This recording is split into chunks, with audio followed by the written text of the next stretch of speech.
Hey everyone, welcome to our 50th issue of What the Future. I'm Matt Carmichael, founder and editor of WTF, and your host today. We started way back in 2018 with WTF Housing and have covered so many great topics, from transportation to food to vice to beauty, and now a fun one, pets. Because who doesn't love pets? Pets are a big deal. According to the American Association of Pet Products, pets are about a $150 billion industry in the US. 8 in 10 younger households, 18 to 34, have a pet, according to the Ipsos Future of Pets survey.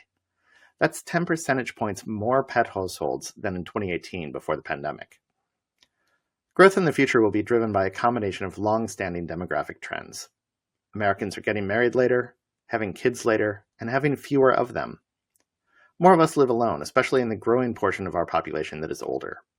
We live in more urban spaces. But humans are social creatures. We crave companionship. Only 8% of people say they don't want a pet at all. Reasons people don't have pets include the amount of work, lifestyle, complications, the cost, the time commitment, and more. But really, who are these people? Oh, it's me. Hi, I'm the problem. It's me. I'm allergic, but also I kind of just don't want pets. Not to say I never did. I once had a goldfish. I can hear you rolling your eyes, but hear me out. Horton Waffle was its name, and it lived something like 11 years. And I know what you're thinking, and no, my parents didn't keep replacing it. It had a weird condition that caused it to swim upside down, which would have been really hard to replicate. Really. It was, I'm confident in saying, the only goldfish to have its death announced on a 50,000-watt Clear Channel AM radio station. For real. Anyway, there are barriers to that potential growth. Younger and older people are more likely to rent, so finding housing that will take pets is a challenge. Caring for pets was a lot easier during the pandemic when much of this boom occurred. Back to the office mandates, resumption of normal travel patterns, and inflation could create adverse conditions for keeping pets in the family. Most pet owners, according to Ipsos, say pets are more of an investment in both time and money than they anticipated. One thing we heard again and again from the experts we interviewed was that the role of pets in our lives has evolved. Dogs used to live in literal dog houses, outside, in the yard. Then they moved into the kitchen or basement, and now many sleep in our beds with humans. Unless the humans are sleeping in the pet's bed, because that's a thing. Granted, the ancient Egyptians adorned their pet cats with gold jewelry and dedicated monuments to them. So while our love of pets is constant, it also evolves. In the future, will the phrase "in the doghouse" even have any meaning? To parent or to pet parent? For many, the answer to that question is both. But some are getting pets instead of having children.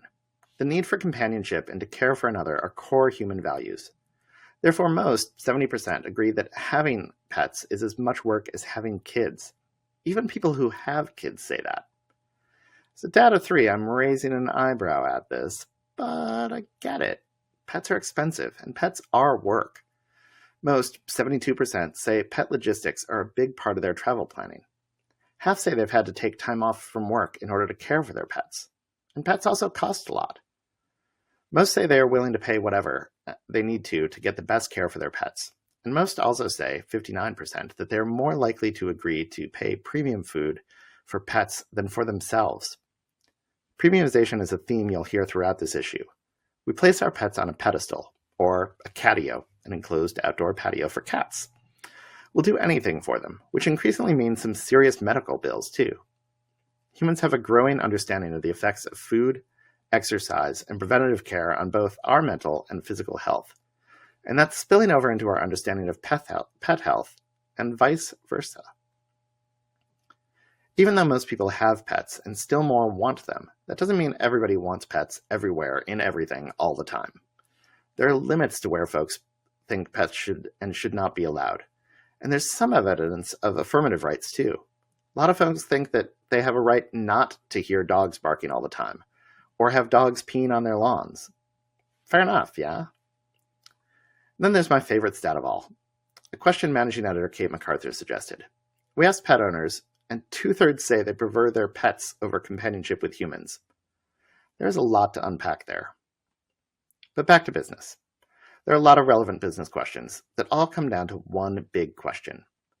What is the ceiling for our humanization of pets? Will more people need pet health insurance? Or will people's insurance start to cover pets as dependents? Will financial services respond in general too?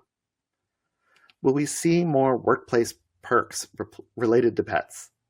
And will the travel industry, rental housing, and especially senior living centers expand their pet accommodations? Will our economic trade-offs impact our pet spending? Will people continue to have fewer pets per household in much the same way they're having fewer children? And how will the politics of alternative proteins and the Make America Healthy Again movement impact the development of pets foods too? As always, we have a great panel to discuss all of this with, so let's dive in. Today, you're going to hear from a great lineup of folks. We have Lisa Campbell, Senior Vice President, Corporate Affairs for Mars Pet Nutrition North America. Jamie Brannon, Chief Commercial Officer of Zoetis. Yvonne Hsu, General Manager, U.S. for Hills Pet Nutrition. John McHale, the CEO of Personify AI. And Shelley Volsch, Affiliate Faculty at Boise State University. As we roll through this issue, WTF fans will notice some changes in terms of design, and I'm excited to show off our first big change here, our new shifts. Among other things, we've added some directionality to it, and Matt Palmer from Ipsos Strategy 3 fills us in. So now, we are at from family pet to part of the family. Our human-pet bond is reflected in heavy spending on pet care, premium products, and specialized services. However, human and animal needs are distinct. Pets primarily fulfill an emotional role. Next, we move from human alternatives to just for pets. Pet tech will become more sophisticated, enabling deeper understanding of animal needs and hyper-personalized care. Pet-centric spaces and services will expand, integrating pets more seamlessly into our daily life. Focus will shift into animal well-being and mental health, customizing care for happier pets. And finally, in the future, from companions to equals, pets may achieve near-human status in some societies, spurring an evolution in legal and ethical frameworks. Advanced technology may enable interspecies communication. That's actually coming sooner than we think. And the integration will raise complex questions about animal rights and the very definition of family. Now, let's get back to our panel. First up, we have one of the leading pet food makers, and we have two in this issue. Lisa Campbell is Senior Vice President, Corporate Affairs of Mars Pet Nutrition North America. Pet ownership is evolving, and as adoption rates soar and pets become integral family members, pet care and food companies are responding with products that not only meet pets' nutritional needs, but also align with modern living conditions and owner preferences, says Campbell. She believes this shift is making long-term, responsible pet ownership more accessible and sustainable for the future. Campbell talked with Managing Editor Kate MacArthur about adoption, demographics, and climate change, among other topics. As always, you can read the full interviews of the magazine at future.ipsos.com, or there's a PDF linked here in the webinar. She also talked about some of the barriers to pet ownership. There's been a huge growth in pet ownership, but that doesn't mean it's right for everyone. Yet. Here's what she told Kate. In our Ipsos study, when you look at the barriers for people of getting a pet, nearly 20% said they don't have the right living conditions. If you're in a place where you feel like you don't have the room for your pet, then that could be an issue. Or if you're living in a place that doesn't accept pets, that's like just the foundation of even being able to be a pet parent and own a pet, I think is a really important starting area. But then you can think about things like, if, again, say I live downtown and I don't have a yard, I might say I want to have a smaller pet. We tend to see people in urban areas having smaller pets.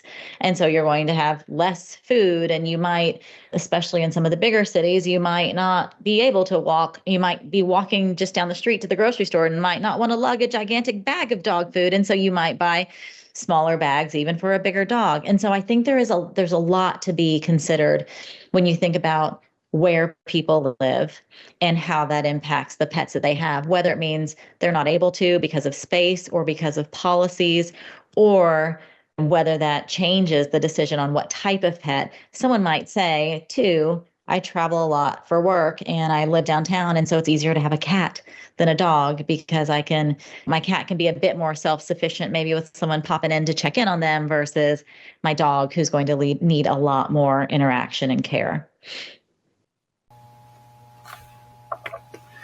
As we see in Ipsos Global Trends, humans have learned more about their own health, its interconnectedness with nutrition, exercise, and the environment, and how our physical and mental health are so aligned. We've also learned more about how that applies to our pets. Better care for our pets can lead to efficiencies, but also new costs.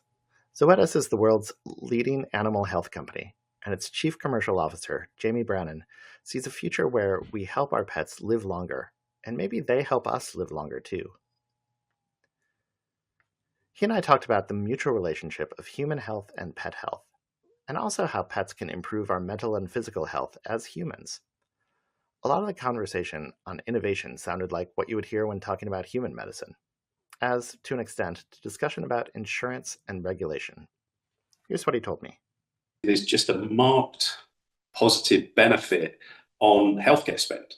If people can have pets, it will help the reduction of healthcare spend. So we're continually working and advocating for better access in terms of housing, but also working with policymakers to look at how we can start to use certain acts to support pet ownership because of the positive benefits both ways. And the People and Animal Welfare Act, which we're an advocate for in the US, is looking to support the use of HSAs for funding veterinary care. There is 30 million plus HSAs, which cover about 60 million families in the US. 66% of the US population, US households, I should say, own a pet. And is there a way that they can use these tax benefits to support owning a pet because of the huge benefits they can see through that sort of companionship, physical benefits, and help with mental health? Today, our love for our pets has driven a surge in demand for premium pet healthcare, from nutrition to targeted therapies. But it's also creating a top-heavy marketplace, which could price some Americans out of pet ownership, says Carrie Christensen, a senior director in Ipsos's U.S. qualitative practice. Whether they specialize in pet penicillin or organic kibble, pet healthcare brands, like those in any sector, face renewed pressure to clearly communicate their value to Americans across the economic spectrum. Market research can play an important role in ensuring that products line up with Americans' expectation and expenses. Instead of launching one-size-fits-all offers, brands can tap real-world qualitative and quantitative data to develop tiered products at a range of prices, supporting growth across the board. The brands that understand diverse consumer needs and adapt accordingly are more likely to achieve sustainable growth. As we were saying about how human health and pet health are connected, we're also more aware of the role nutrition plays in that for both species. Hill's Pets Nutrition's Yvonne Su knows that people want to feed their pets more human food, but she also knows that even if a pet doesn't appeal to people, or pet food doesn't appeal to people, it might appeal to pets. And that's just one of the many tensions she faces as she plans for future offers and trends. We chatted about demographics and got even more into the humanization of pets and how, while there's a long-standing trend, it's manifesting in new and different ways, and performance nutrition. She talked about how behaviors toward pet nutrition are more to do with feeling that sense of accomplishment as a pet parent, that 3/4 of pet parents are doing something to transform the food. It could be as simple as adding water to kibble. And as we saw in WTF Parenting, there are a lot of different styles of human parenting. Well, 6 segmentations to be exact. So of course, there are different styles of pet parenting as well. Here's what she told me. The humanization trend has been here for a long time. It just has manifested itself in different ways. You see behavior change, the focus on making sure that pets are stimulated mentally and emotionally in addition to physically. So you see more toys and experiences that allow you to make sure that you are driving that mental engagement. But you also see differences in behaviors, right? You see more and more pets sleeping in the bed. We like to joke that dogs used to sleep in the barn and then they used to sleep in the house and now they sleep in the bed with you. That affects choices that people are making. And when it comes to pet food, and in our case, pet nutrition, we've seen that humanization trend over a longer period of time, where it used to be about making sure everything was natural, to having the right ingredients, to feeding food that looked like human food, to the trend that we're at now, which is I want to be able to feed my pets, something that I would eat myself, right? And so that humanization trend has continued to move along that scale as we think about our pets as our babies. Personify AI with the Shazam collar is trying to make it possible for your pets to communicate what it's feeling in human language. It reads data from sensors, AI, and other tech on these pet bands to listen in and sense the pet's environment, track its movement and vitals, and even tie in weather data to say, warn you if you've left your pet in a hot car. Then it uses voice actors and personas to represent the pet. For CEO John McHale, it's a fun way to better care for our pets and help them better care for us too. Beyond that, he believes this tech could help us connect even more deeply with our pets. So, the Shazam collar hasn't been released yet, but I had a really fascinating conversation with John McHale. And I mean, if this thing can do even a fraction of what they're aiming for, it's gonna be wild. Part of its origin story is that his own dog, Roscoe, was bitten by a rattlesnake, and it took a long time to figure out what was wrong, which delayed treatment. So, among many other things, they added functionality to the collar so that it can recognize all kinds of rattlesnakes and text you if your dog is near one. But basically, this thing lets your pet talk to you and also collects all kinds of data on your pets, you, and your interaction.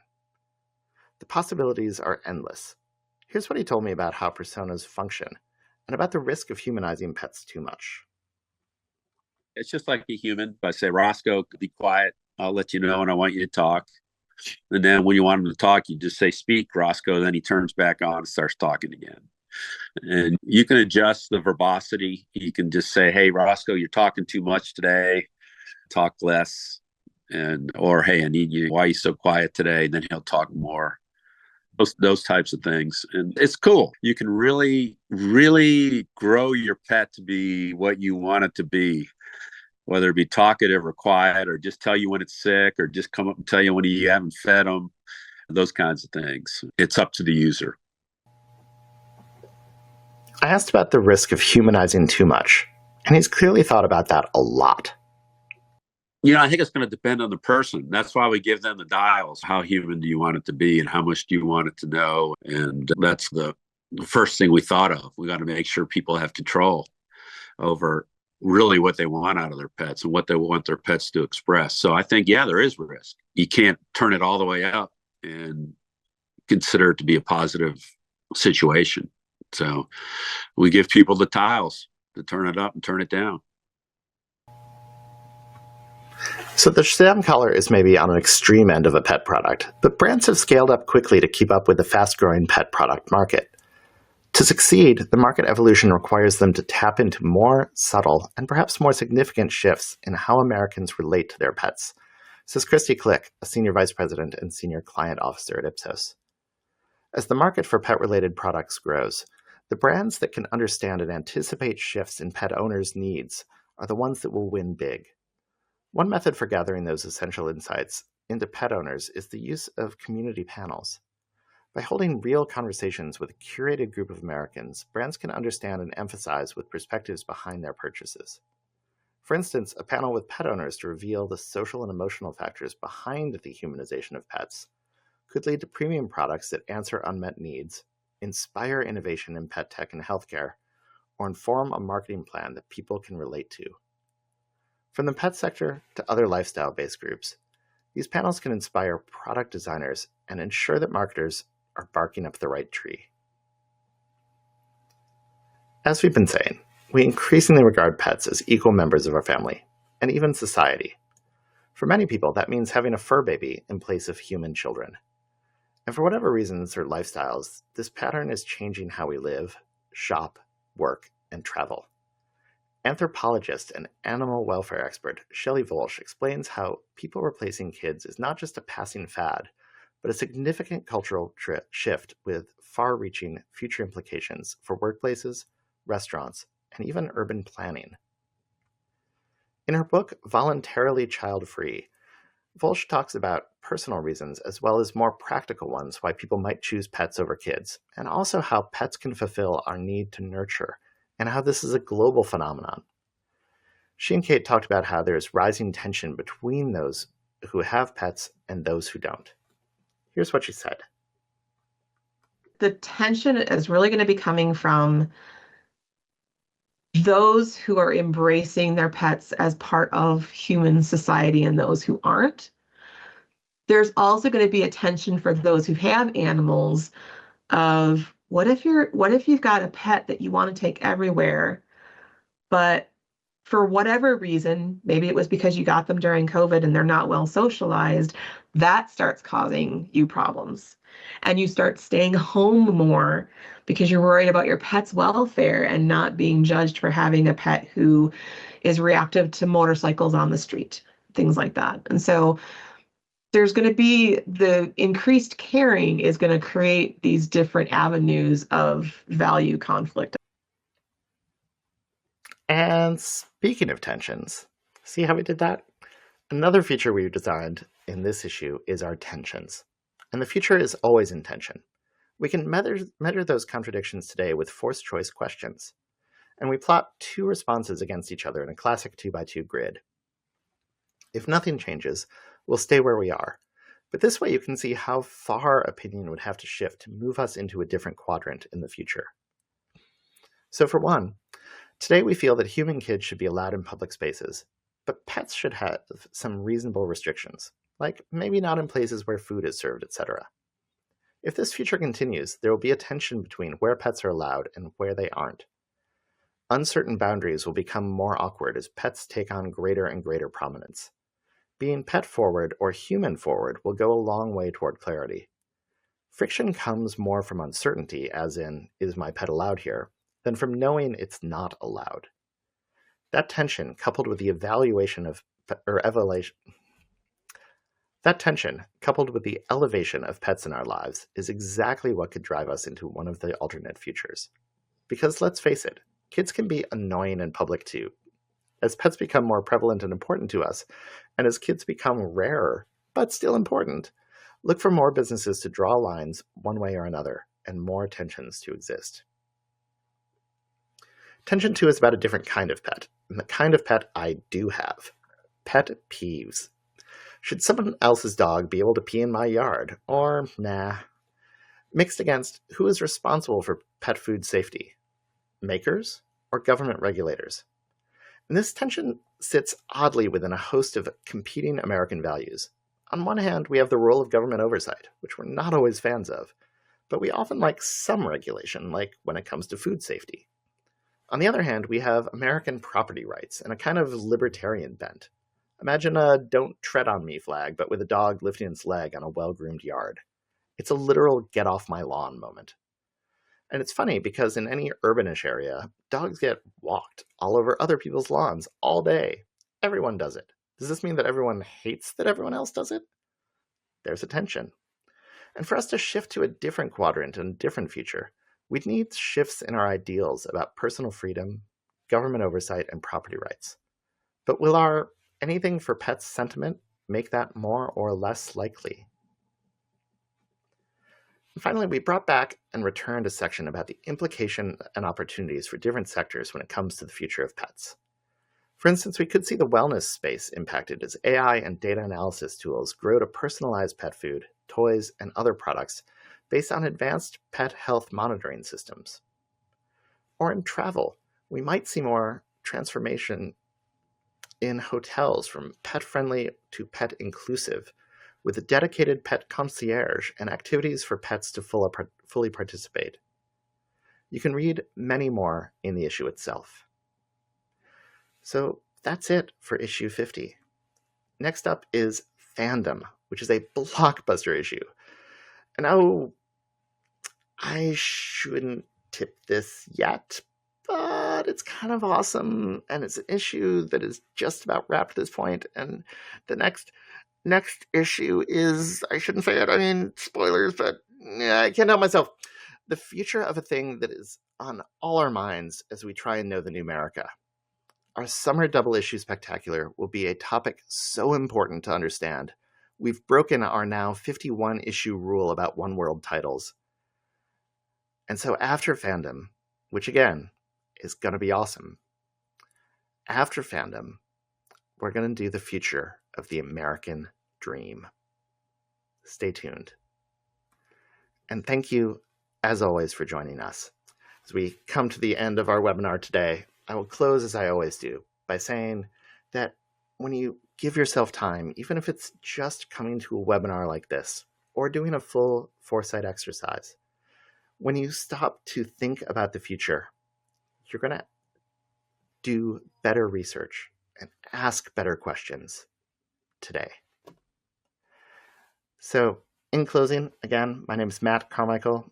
I appreciate you being here with us for now 50 issues. We look forward to 50 more.